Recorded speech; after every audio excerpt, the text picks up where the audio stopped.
చెప్పుకోవచ్చు. సరే ఏంటి కోడి ఎన్ని కోడి పందాలు వేస్తున్నారు మీరు? తీసుకో. ఎన్ని కోడి పందాలు వేస్తున్నారు? రోజుకి వచ్చి 30-40 జరుగుతాయండి.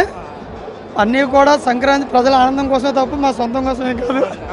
ఏంటి సార్ ఇది 1 2 3 4 5 కట్టలు అంటే అయితే 2.5 లక్ష.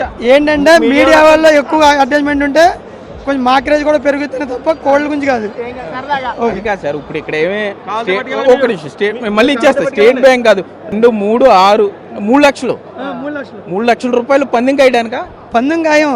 జనం చూపి షో చూస్తే జనం అందరూ అంతే. లేదా డబ్బులు ఎవరు బయట పెడతారు కదండి.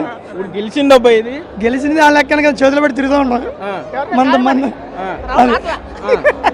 3 లక్షల పందెం ఖాయమని చూస్తే రేఖ ఎంత సరదాగా ఉందనేది.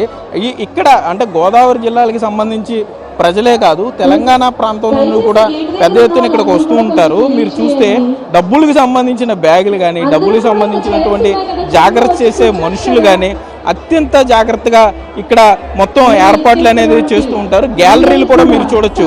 ఒకటేమో ఐరన్ మెస్ పక్కన వెనుక వైపు ఒక గ్యాలరీ ఏర్పాటు చేశారు. స్టేజీకి దగ్గరగా అంటే వీరికి సంబంధించి ఎక్కువగా పందాలు కాసేవాళ్ళే కానీ, లేకపోతే ఆ పందెం ఎవరైతే కాస్తారో వారికి సంబంధించినటువంటి బంధువులు కానీ ఇక్కడికి చేరుకుంటారు. ఇక్కడ దగ్గరగా గ్యాలరీకి దగ్గరగా వారందరూ ఇక్కడ ఉంటారనే చెప్పుకోవచ్చు. కోడి పందాలకి సంబంధించి భోగి రోజే అంటే వాస్తవంగా కొద్దిగా ఆలస్యం అవుతుందేమో, పందాలు ఇంకా ఆలస్యం అవుతాయి, మధ్యాహ్నం నుండి ప్రారంభం అవుతాయేమో.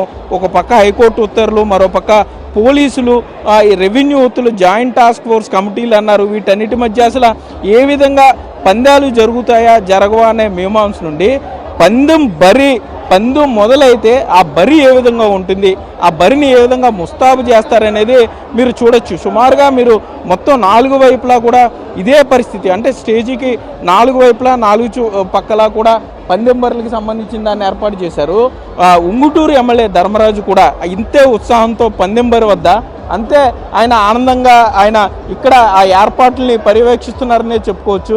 మీరు చూస్తే ఉంగుటూరు ఎమ్మెల్యే ధర్మరాజు దగ్గర ఉండి మరి ఈ బరికి సంబంధించి అంటే ఆయన చెప్పే దాంట్లో కూటమి నేతలు అందరూ సరదాగా ఉండాలి, మొత్తం అంతా కూడా సరదాగా ఉంటుంది, సంక్రాంతి అంటేనే సరదా అని చెప్తున్నారు. కాబట్టి ఆ సరదాలో భాగంగా ఈ విధమైన కార్యక్రమాలు చేస్తూ ఉంటామని చెప్తున్నారు.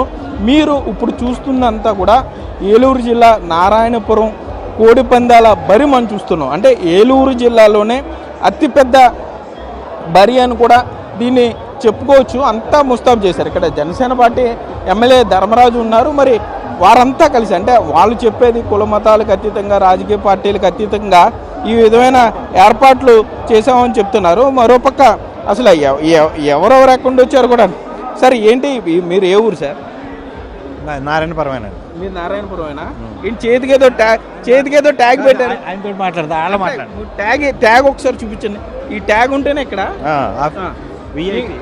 విఐపి ట్యాగ్ అంట రేఖ. ఇప్పుడు ఈ విఐపి సంక్రాంతి సంబరాలు అని చెప్పి ఒక ట్యాగ్ ఇచ్చారు. అందరికీ కూడా ట్యాగులు ఉన్నాయి.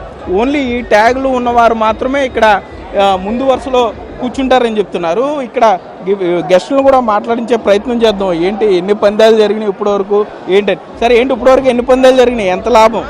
నేను ఇప్పుడు వచ్చానండి. 2 అయినట్టు 2 3 అయినా. ఓకే, మనం చూస్తున్నాం చాలా సరదాగా ఇక్కడ అందరూ కూడా ఉన్న పరిస్థితి. అందరూ కూడా తమ పందాలకి సంబంధించి ఉత్సాహంగా కోడి పుంజుల మీద పందాలు కట్టడానికి ఏ కోడి పుంజు ఏ పందెం కొడుతుంది అనే దాంట్లో ఉన్నారని చెప్పుకోవచ్చు. సరే ఏంటి ఎక్కడి నుండి వచ్చారు? మేము పత్తేపురం నుంచి వచ్చాం. పత్తేపురం నుండా? ఏంటి ఎప్పటి నుంచి వస్తున్నారు కోడి పందాలు? ఇప్పుడే 2 పందాలు అయినాయి. ఇప్పుడు ఓకే, మీ చిన్నప్పటి నుండి? చిన్నప్పటి నుంచి చూస్తాం.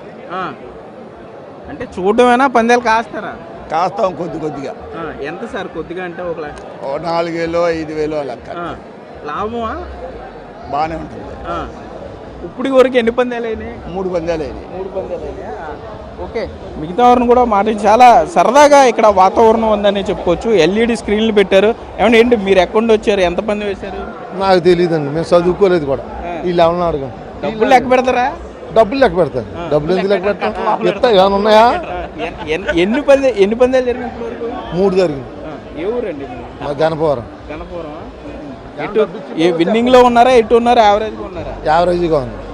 ఏ రంగు గెలుస్తుంది ఇప్పుడు? ఏ రంగు అంటే డ్యాగలు కొడుతున్నాయి. డ్యాగలు కొడుతున్నాయా?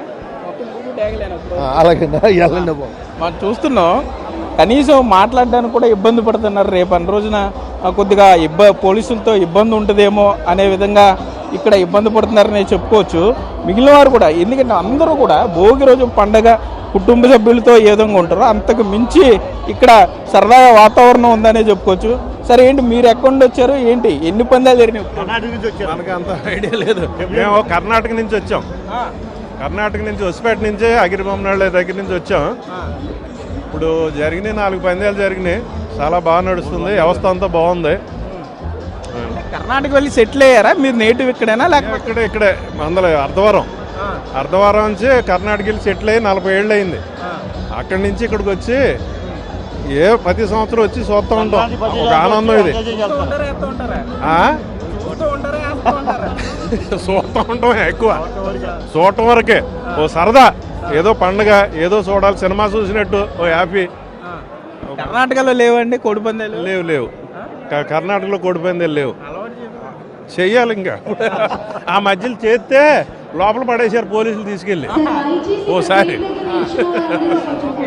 చూస్తున్నాం కర్ణాటక, తమిళనాడు, గోవా ఇతర ప్రాంతాల నుండి కూడా పందెరాయిలు ఇక్కడికి వస్తున్నారు. వచ్చిన తర్వాత తమ అదృష్టాన్ని పరీక్షించుకునేందుకు ఇక్కడ చూస్తున్నారనే చెప్పుకోవచ్చు. పెద్దవాళ్ళు పెద్ద చిన్న కూడా తేడా లేకుండా అందరూ కూడా సరదాగా ఇక్కడ కార్యక్రమం నడుస్తుందని చెప్పుకోవచ్చు. పండుగ 4 రోజుల పాటు కూడా ఇదే సరదాతో ఇంతమంది ప్రతి పందెం బరి వద్ద కూడా 5-6 వేల నుంచి తగ్గకుండా వచ్చి పందాలు చూసి ఇంటికి వెళ్తారంటే ఆ పందాల క్రేజ్ ఏ విధంగా ఉంటుందో కూడా మనం అర్థం చేసుకోవచ్చు రేఖ.